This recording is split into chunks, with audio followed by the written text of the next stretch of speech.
Hi, my dear students. How are you? Welcome to the session. So, I hope you guys are doing well.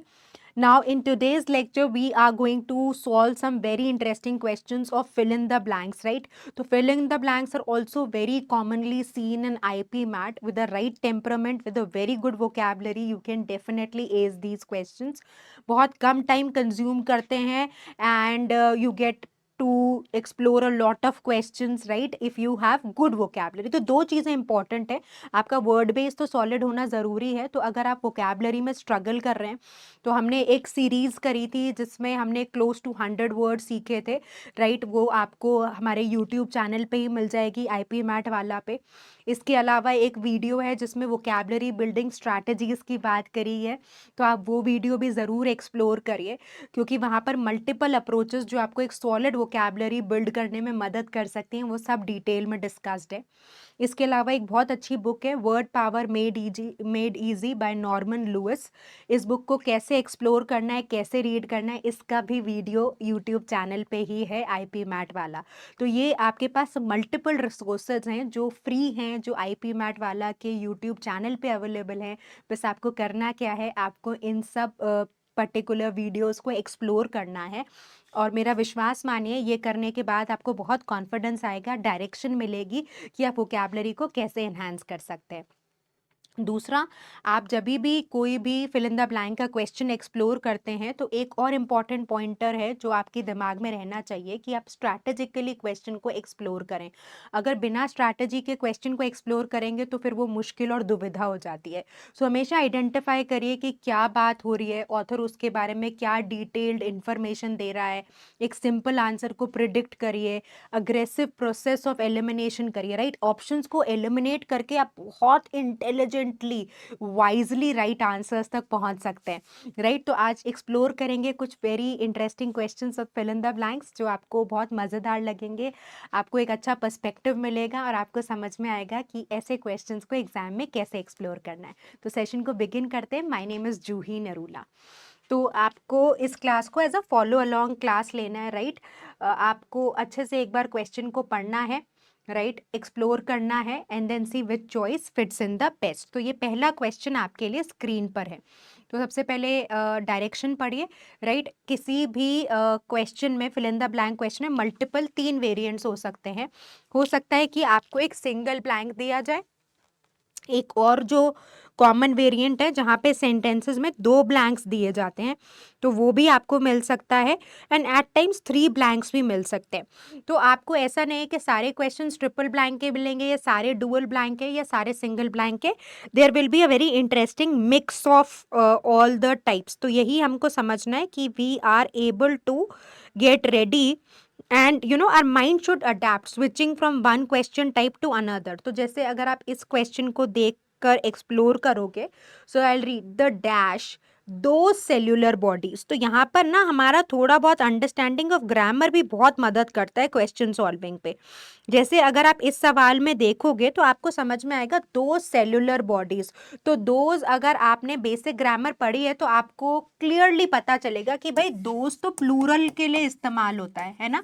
ये याद आ गया. जैसे this singular के लिए, those plural के लिए, दीज, दैट, ये डेमोन्स्ट्रेटिव्स आपने बचपन में पढ़े थे, राइट?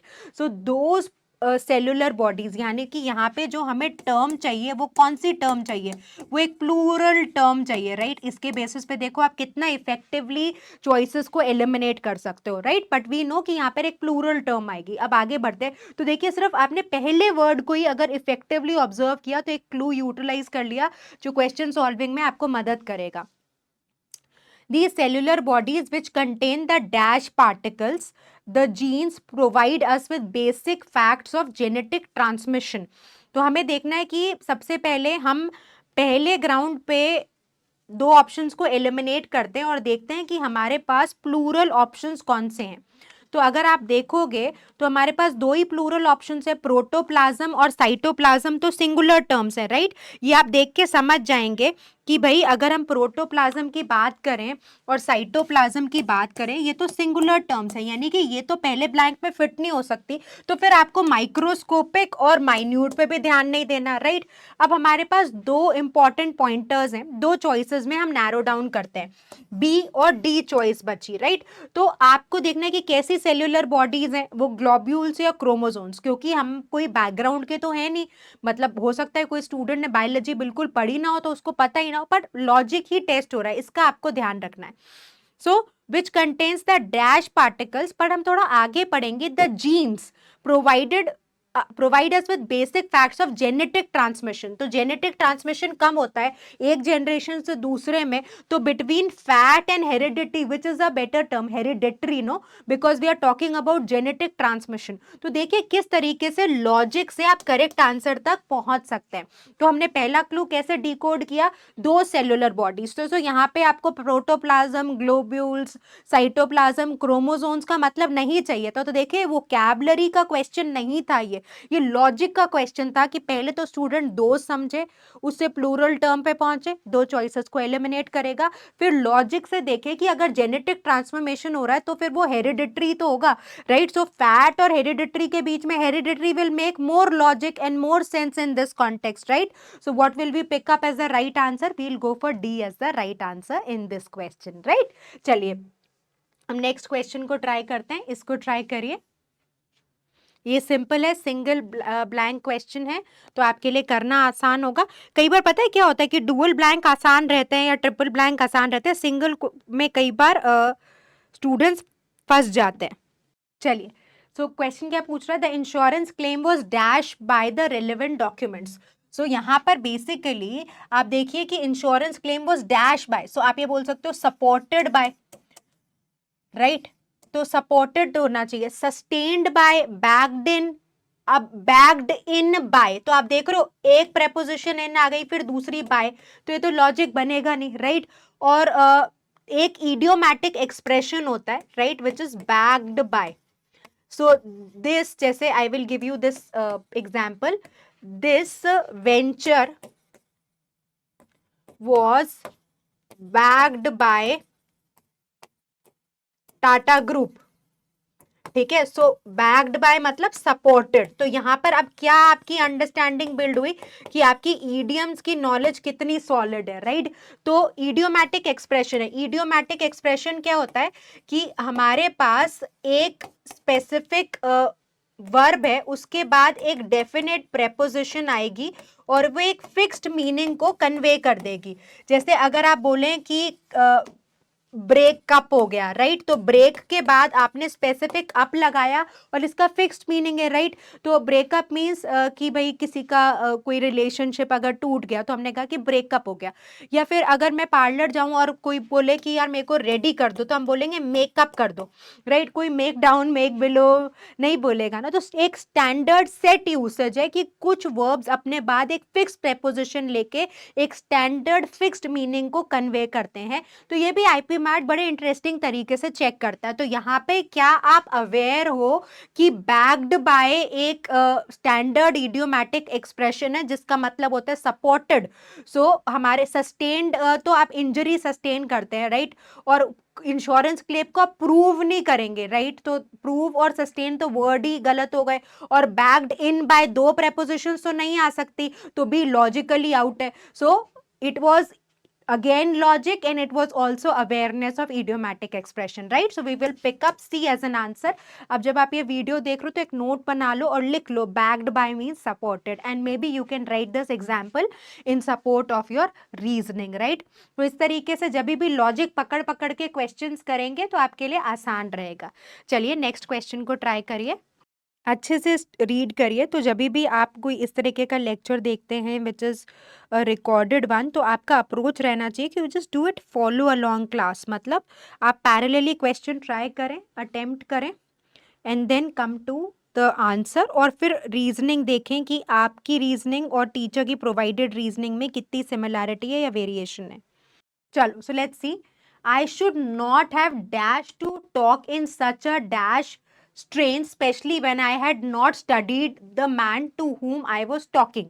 तो ऑथर क्या कह रहा है कि मुझे बात अब अगर मैं पहले बोलूं I should not have talked, right, तो पास्ट में थिंक कर रहा है ना कि मुझे उस बंदे के बारे में पता नहीं था तो मुझे ऐसे बात नहीं करनी चाहिए थी।